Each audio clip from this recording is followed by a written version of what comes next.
Mhm.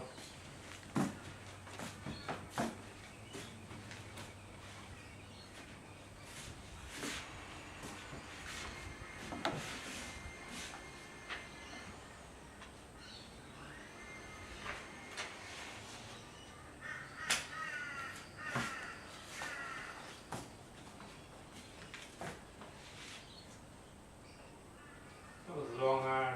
A long hour. Tell me about it. Tell me about it. My apologies, sir, if I kept you waiting. Oh, I've been patient. I've got such important things to discuss with you. Ukulele, sir. The ukulele, yeah. You playing your ukulele? No, I don't play it. I don't play ukulele. This is the matter at hand, Nigel. The what? The matter at hand. Mm-hmm. Psychotic disorder not otherwise specified. Alright. Yeah? Yeah. And I want to discuss my diagnosis with you. with me? Very much my right. All right. Okay. Fair enough. Okay. I have been told on the form that the hospital says that I have psychotic disorder not otherwise specified. The MHRT asked me to go and see a psychiatrist that they nominated who has agreed with the hospital, Dr. Ken Arthur, yes. Ken Arthur, that I have psychotic disorder not otherwise specified. So I very reasonably did a search on the internet to find out what does psychotic disorder not otherwise specified mean. Mm-hmm. I previously read the entry in the DSM-4. Okay. So when I asked you what does psychotic disorder not otherwise specified, all you said is it's not as bad as schizophrenia. Okay. Mm-hmm. Right? Fair enough. So I'm asking you, quite simply, what do you mean by psychotic disorder not otherwise specified? What does it mean to you? Means that you have a psychotic disorder, right? And its diagnosis is such that there are resulting symptoms which are listed in the DSM-4 or 5 now, which go with that. I can't reel them off to you right now. If I had a DSM-4 we could go through them together, or a DSM-5, but I can't reel them off to you. Well, what if I told you that in the DSM-5 they removed psychotic disorder not otherwise specified? Well, I wouldn't know that. I didn't give you that. I don't make up a diagnosis. Well, that's in this article that I have just finished reading, and it says modest but clinically useful changes for psychotic disorders in DSM-5. And one of the modest changes, but clinically significant, is that psychotic disorder not otherwise specified has been removed. Oh, there you go. Right. Where does it say that? Now, if you read the, you can read the, it's an article that is assuming the validity of the whole system. Right. So when I spoke to Ken Arthur, I rang Ken Arthur to ask him what he, why he wrote a report that was so different from what he actually told me he was going to write. Right? He basically told me he was going to support me, and then he wrote that I have psychotic disorder not otherwise specified. So I said, when you say not otherwise specified, you mean not otherwise specified in the DSM? And he said yes. Right. So this is my key point. There are many people in the USA who are, you can go. No, no. Yeah? I'll just turn it on silent then.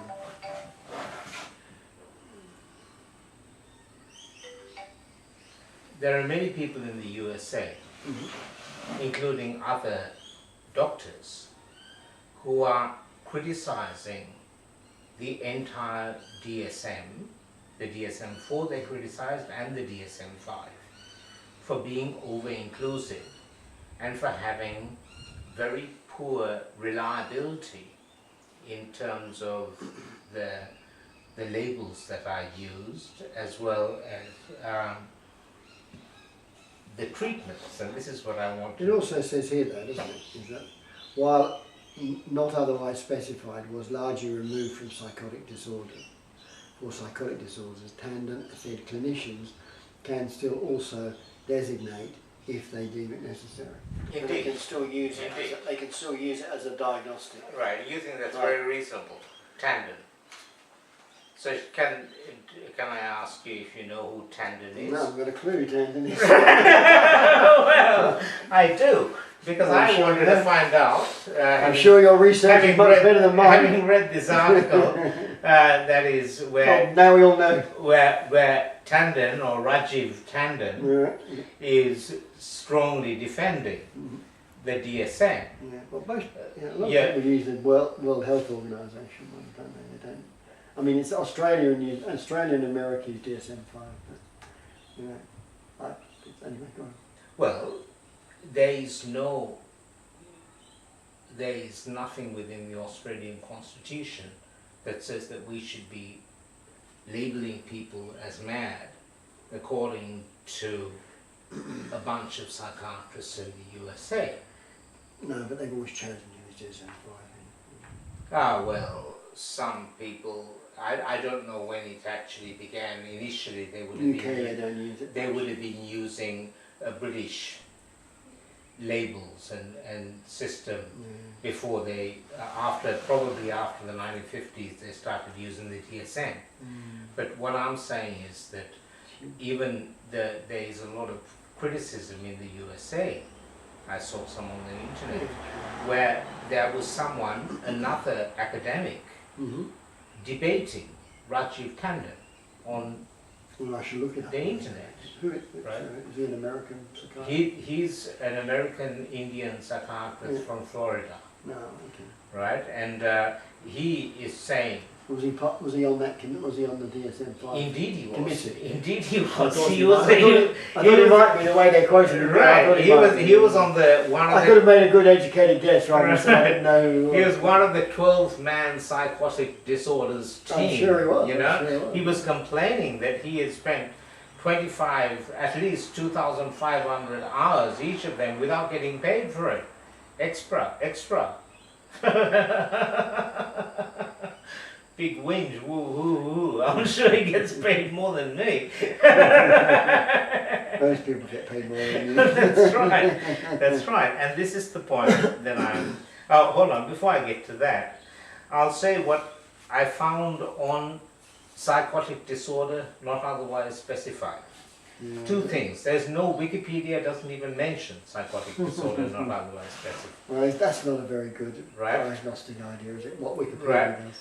Well, okay, there's Psych Central, psychotic disorder not otherwise specified, or psychoticdisorder.org, psychotic disorder not otherwise specified. Which one would you prefer?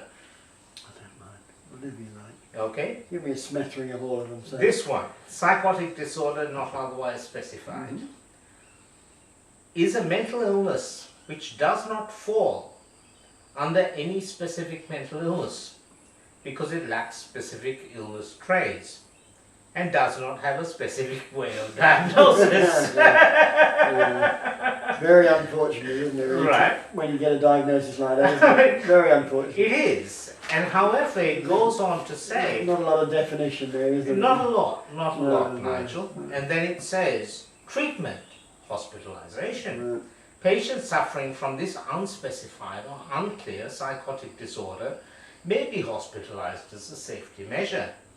This is usually if they're in danger of harming themselves, as they react to their unreal thoughts and perceptions, or they're at the risk of hurting those around them. During the hospitalization, patients are kept under close guard, sometimes chained to their beds, or closed in padded rooms where they cannot harm themselves. When did this happen? This is what it's saying currently. When did it write? When was it? How do I know when it was written? Sounds, I printed it off today, Nigel. sounds Dickensian to me, I'm afraid. It does. And it even says over here they're advertising a 3-minute chakra test. Well, I'm not sure that that's the highest. You don't think that that's a credible source, okay? No, How I about think so. We'll move on to the next one. How about Psych Central? Psych Central says psychotic disorder not otherwise specified. This category includes psychotic symptomatology, brackets delusions, hallucinations, disorganized speech, grossly disorganized or catatonic behavior, about which there is inadequate information to make a specific diagnosis, or about which there is contradictory information, or disorders with psychotic symptoms that do not meet the criteria for any specific psychotic disorder. Right. Examples include postpartum psychosis. Now you'll accept, I'm sure, that I don't have postpartum psychosis. Well, if you did, I could become your manager. A lot of money. Okay, yeah, no, I don't think so. Persistent auditory hallucinations in the absence of any other features. I don't have. And I have never ever had auditory hallucinations of any sort. And you've been well. You've been symptom-free for many years. What I'm saying, Nigel, can you understand me very reasonably saying? That diagnosis was given to you when you were displaying those features, not now. No, it wasn't actually. During the time, up till now, the PA hospital have been saying that I have schizophrenia. Well, they changed that, didn't they? Right, they have changed it from schizophrenia to psychotic disorder, not otherwise Which specified. I said was a much more preferable. You said it's better. Well, I think so. Well, what I'm saying is, I'm arguing on a simple point of science, Nigel. I mean, when I read this to my mother about what psychotic disorder, not otherwise specified, she said, well, that's just nonsense. Okay.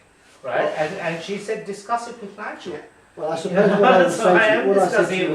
I said to you about the report, and I think what Ken Arthur said as well, is that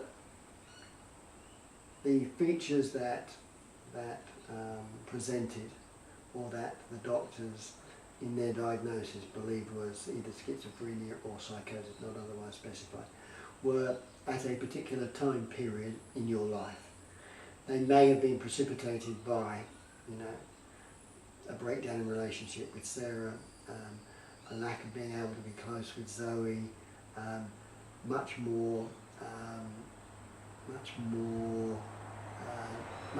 people having much more disbelief about your father's involvement with the Tamil Tigers, and you feeling that was unjustified.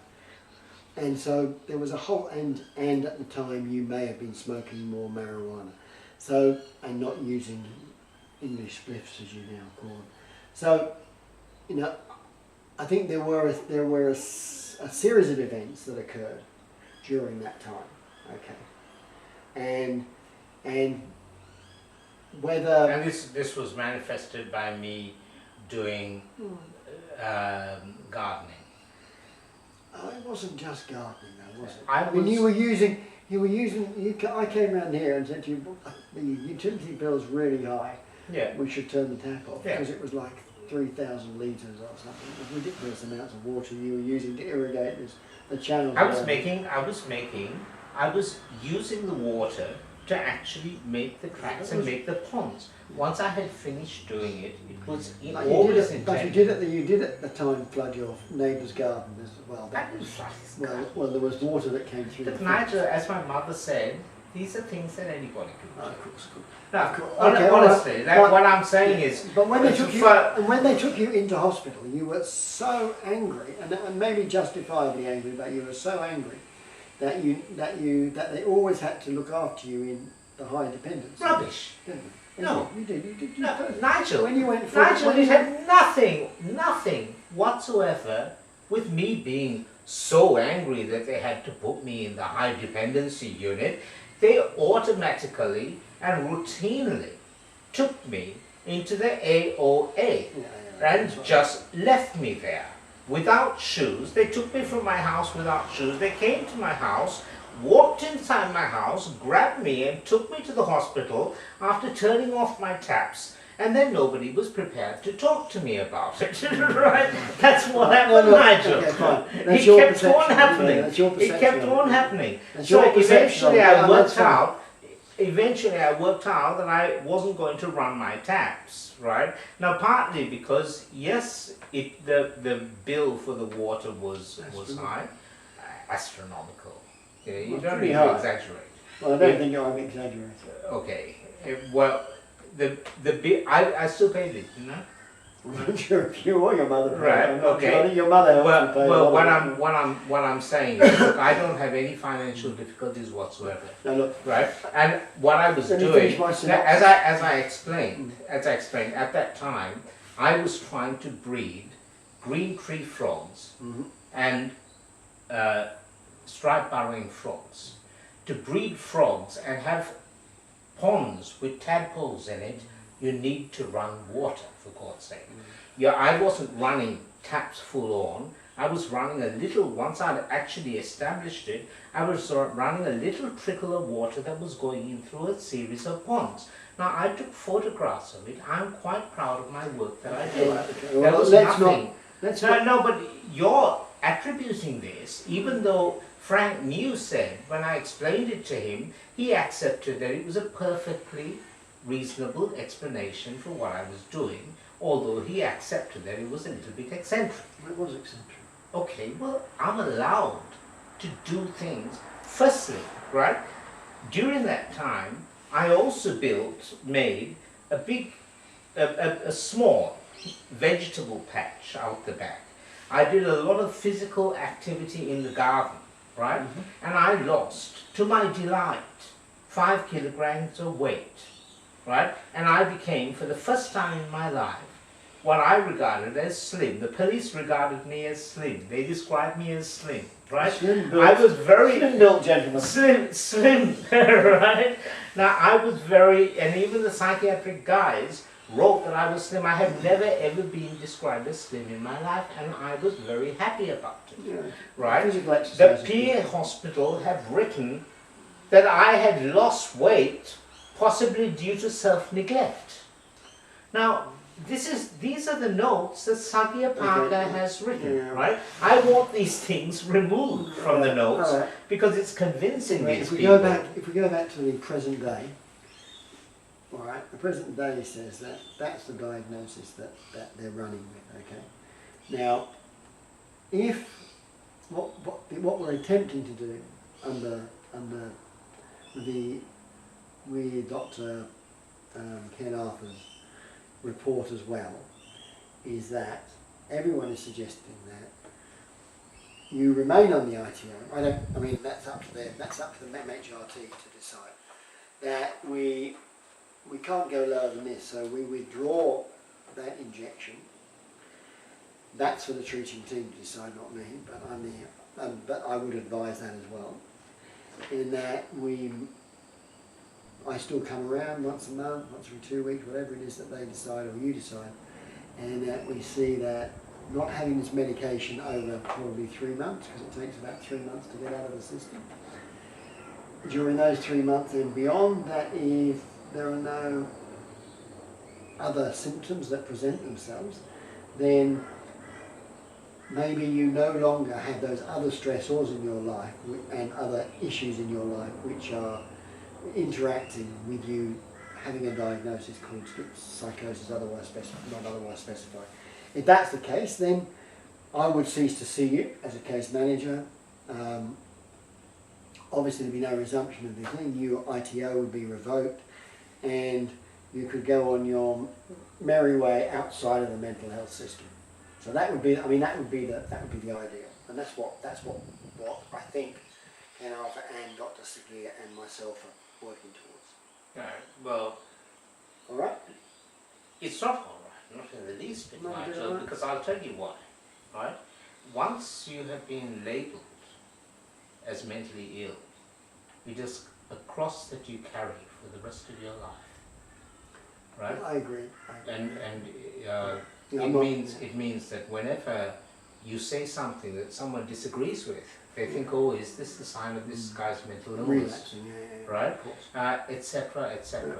I'm going to have this curse for the rest of my life. Not only that, my 2 daughters are also going to be cursed with the stigma of having supposedly mental illness in the family.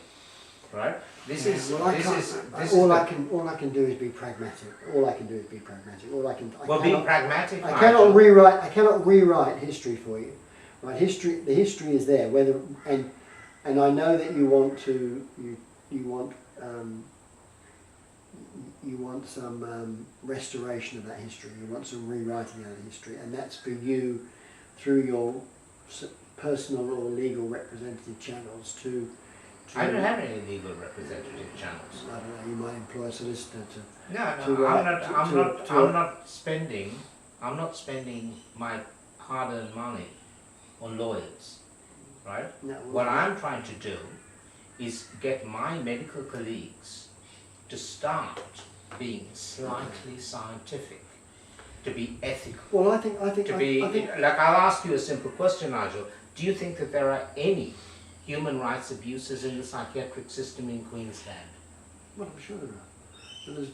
I'm sure there are, but then I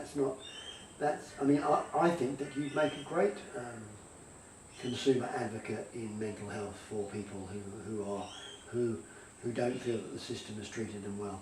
So, you've been through that yourself. You know what it's like to be a patient or a consumer within the system, and I'm sure there are lots of changes that need to occur, and you may well be very well able to be someone who can be an advocate for people who don't have a voice, because you're very articulate with your voice.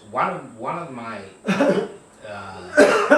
things that I objected to when it first started being used was the term consumer. And I said, how dare you call me a consumer? I don't consume anything. No, you people force drugs into me, right? And all along you have forced drugs into me, right? You're poisoners, you're poisoning and have poisoned my health. Now, I'm very polite to the poisoners, because otherwise I get treated even worse. Right? So they come around to my house with poisons, and I say, yes, here's my arm, inject me, because otherwise I'll be assaulted by police, right? And the police are not nice in this country always, right? Sometimes the police can be quite racist and unpleasant. And since we embarked on this process together, that change of process, so that the police have not come around in terms of a mental health context, over the last, 9 months or something, and you've restored relationships. It's over a year. It's well over a year. Yeah, well, it's fantastic. No, well, Nigel, it's been almost 18 months now. Yeah, well, right? And I'm you've saying, well, and you've done all sorts of things. If I haven't been, in your opinion, when you have come to see me, apart from me doing what you're calling digging up trenches, or they call trenches in my garden and flooding my neighbour's garden, right? And I'm saying was an irrigation system designed to breed tadpoles and frogs and do gardening, and I was very happy with what I was doing. There's a point of disagreement. Anyway, I'm not. I'm not doing that. I'm not doing that, right? No, the argument that I was making at that time and did for years and years, that my father was deeply involved with terrorism and the Tamil Tigers, right? I have been able to, against their staunchest efforts not to look at the evidence, presented evidence that substantiated my point of view to the satisfaction of Frank New, to your satisfaction, and to Sagia's, I think, right? However, the hospital itself has never retracted or said, look, we're really sorry, Dr. Senewiratne, for locking you up for 2 months for saying your father was involved with the Tamil Tigers, right? That would be a good start, and 2 months is a long time, and not only was it 2 months, it meant that during that time I was not able to see my daughter. I was very stressed, right? And you have to understand, then, like, after that, every time the police went past my house, right, my heart would race, right? That's what happens when you become traumatized by the system, right? And Sure. I'm saying that the difficulties, you know, I have not, like I have got just as much evidence as I ever had of my father being involved in doing propaganda for the Tamil Tigers, right? And what I'm saying is now we don't end up expending time arguing about No, we that, don't. right? No. But We what argue about psychosis not otherwise specified. well, maybe. we debate about different things, sure, right? But sure. one of the things that I'm saying, for example, when I was in Victoria, for about 5 years, they said that the main sign of me having schizophrenia was me believing that AIDS was man-made. Right? Now, when I debated AIDS with you, and I debated AIDS with you and Sagir, you said it wouldn't surprise me. Well, I mean, people talk about it coming from, you know, genetic modification of primates in Africa, and they talk about all sorts of different theories. I mean, I think, you know, the problem is that people who work out of diagnostic criteria often make assumptions about people's belief systems, other value systems, without listening to those value systems. And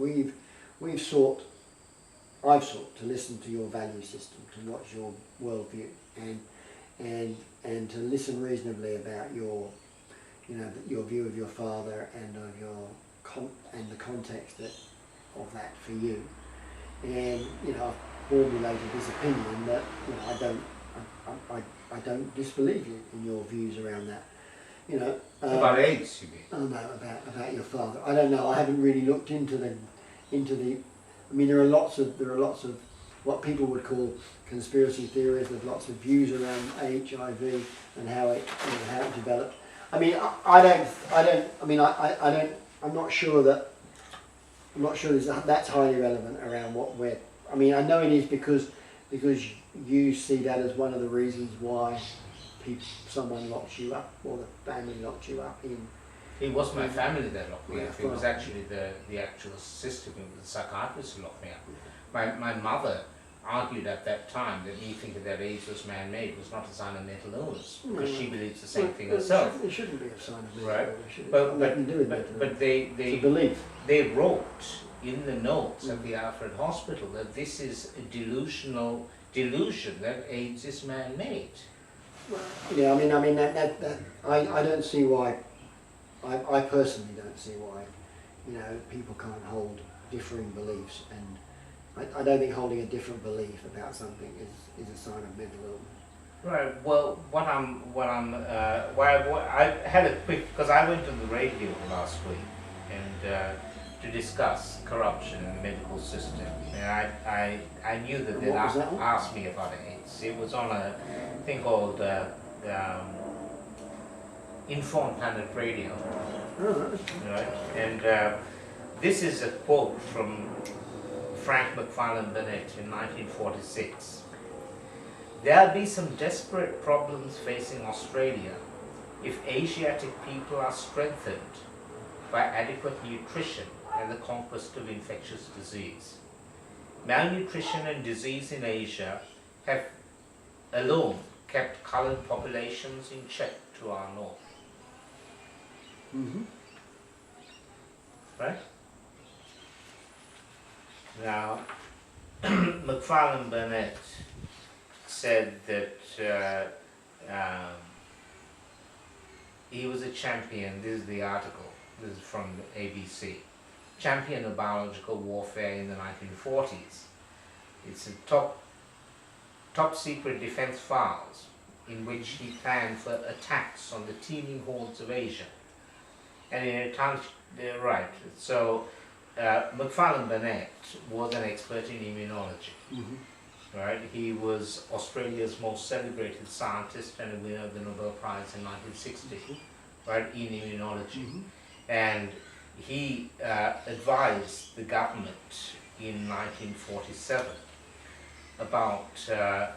and advised that Indonesia and Southeast Asia, but particularly Indonesia, posed a threat because of their size, their population against the poorly defended small Australian population, and that Australia had a military advantage in the area of biological warfare, and they should develop offensive biological weapons against Indonesia, particularly targeting their food crops. Right now, targeting food is a war crime, and it was even at that time.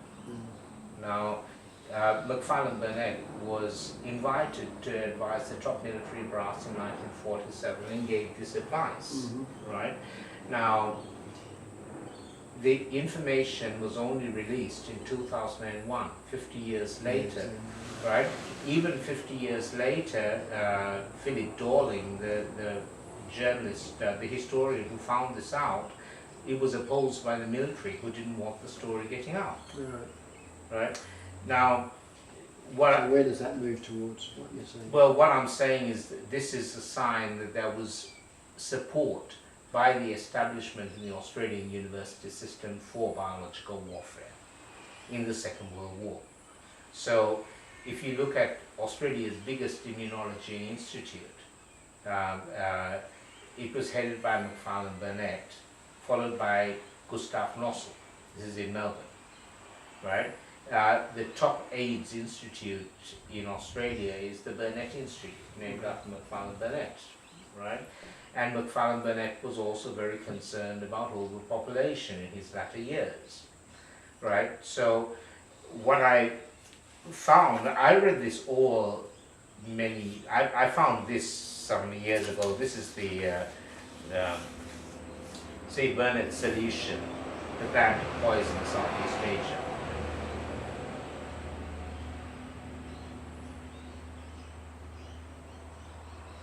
Yeah, well, I'm sure there are lots of people who felt that around that time, when there was a white Australia policy, that they were quite distressed by the thought of a multiracial society. Well, he made it quite clear that it was disease and poverty that was keeping the coloured neighbours in check, you know.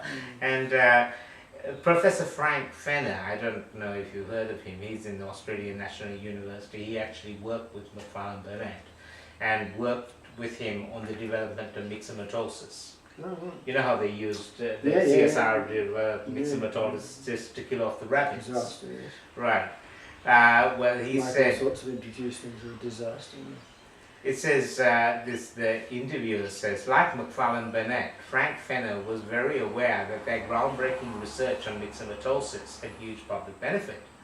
But what Fenner didn't know was that US defense scientists were adapting their methods for their war against another mammal, humans.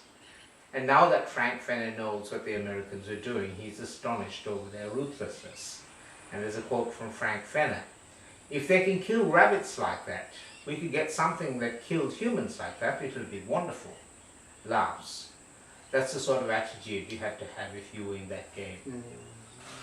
Okay. So, what, Nigel? Is this a paranoid delusion, or is this me just finding out some interesting and important bits of history that other people in the medical profession should certainly know about? Frank Macfarlane Burnet is celebrated still as one of Australia's greatest scientists, right? If you go and look for it, you can find out what he thought about our Asian neighbours. Maybe his politics and his racism or xenophobia was different to his scientific. Not at all. He was employed to give professional advice to Australia's top military brass regarding the use of chemical and biological weapons, Nigel. That's in a professional capacity, right? And the fact that they were even asking him, you know, and he went over to Porton Downs during the Second World War, and I'm sure you know something about Porton Downs, right? I'll tell you another interesting little tidbit about that involves Porton Downs. VX nerve agent. You've heard about Saddam Hussein and the question of VX nerve agent. VX nerve agent was actually developed by Imperial Chemical Industries, and they released it in the 1950s as a insecticide, but they found that it was so dangerous that 10 milligrams on your skin can kill you. So you know what they did? They sent it to Porton Downs to see whether it had military application. Of course, well, that's what commercial people do. Right? Try and make as much profit as they So can. what happened? America made tons and tons and tons of this stuff, and they have since dumped it in the sea around America, because they've had a progressive effort to try and get rid of that VX nerve agent, right? So, like Nigel, okay, you're listening to what I'm saying, but you're still having to operate according to, like a person. Can you understand that a person who doesn't have your listening capacity could accuse me of having a paranoid view of the medical profession? Sure. Right? Sure. Anyone could interpret people as being paranoid. That's not, yeah, I mean, just because they have a different belief than the person they're talking with. I mean, I think, what I'm saying anyway, about this and about the other. Okay, well, okay, getting back to that. What are we saying about this? Well, okay, well, is what that if we dispense with giving you this, and your life continues on as per normal. Well, why don't you? Because we've been through this discussion. Who makes the decision to dispense with it, and when can I see someone who's going to make a decision to dispense with it? Well, the only person who can make that decision would be Dr. Arya Chakravarti. Well, can you make an appointment to see Al-Sudani? Sure, and, you know, sure, and if that happens, I mean, the problem is, and the only problem is that whether you would allow the ITO to, well, two things. The ITO can remain if the Mental Health Review Tribunal decide for it to remain. If it's revoked, right, well, I personally don't see it as a problem anyway.